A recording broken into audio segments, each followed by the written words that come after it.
রাধে রাধে বন্ধুরা। তো এখন একটা বিশেষ বিষয় নিয়ে কথা বলবো। তো সোহম চক্রবর্তীর মুভির টিজার রিলিজ হয়ে গেছে। বহুরূপ মুভিটার নাম, তার টিজার রিলিজ হয়ে গেছে, সেটা নিয়ে আপনাদের সাথে বিস্তারিত আলোচনা করব। তো মুভির টিজারটা কেমন হয়েছে? তো মুভির টিজারটা অসম্ভব ভালো হয়েছে। এখানে মুখ্য চরিত্রে সোহম আর ইদিকা পল আছে।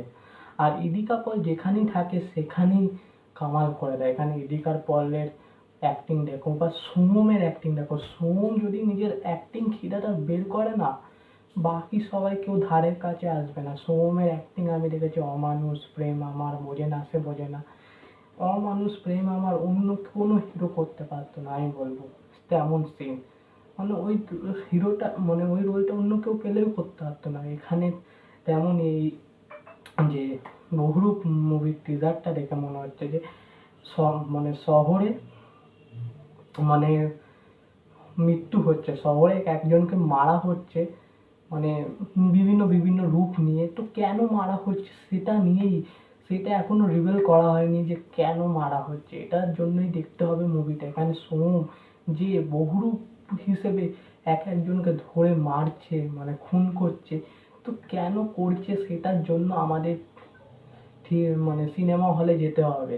তো মুভিটা খুবই ভাল লাগছে যে তার সেই অমানুষের টাইমের যে সাইকো ক্যারেক্টার সেটা ফিরে এসছে। তো সোহমের মতন অ্যাক্টিং অন্য কেউ করতে পারে না। সাইকো রোল বাংলা ইন্ডাস্ট্রির সোহম ছাড়া আর কেউ করতে পারবে না। এই এই চরিত্রে অন্য কেউ পারফেক্ট না। সোহম আমি বলবো সবার দিয়ে বেটার অ্যাক্টার। যদি সে নিজেকে ঠিকভাবে প্রেজেন্ট করে না বা ঠিকভাবে প্রমোশন হয়, সোহমের ধারে কাছে কেউ মানে থাকতেই পারবে না। সোহম খুবই ভালো এখানে অ্যাক্টিং করেছে।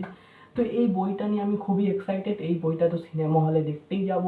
তো খুবই ভালো লাগছে। আর এখানে ইদিকা পলের সাথে সোহমের জুটিটাও খুব ভালো লাগছে। তো খুবই ভালো লাগছে। এই প্রথমবার সোহমের ছবি নিয়ে আমি খুবই এক্সাইটেড। তো মাঝে সোম এইসব জিও পাগলা এইসব মুভি করে খারাপ করে দিচ্ছে, তার ওয়েট ফোয়েট সব করে দিচ্ছে। এখন সোহম যদি শুধু পলিটিক্স সরিয়ে যদি অভিনয় মন দেয়, ঠিক মতন খাটে, তো সোহম খুব ভালো অভিনেতা। দেখা যাক বন্ধুরা, এতটাই ভিডিও। তো যদি ভালো লেগে থাকে ভিডিওটা লাইক এবং শেয়ার করে দেবেন। যদি চ্যানেলে নতুন হয়ে থাকেন চ্যানেলটাকে সাবস্ক্রাইব করে দেবেন। দেখা হচ্ছে নেক্সট ভিডিওতে।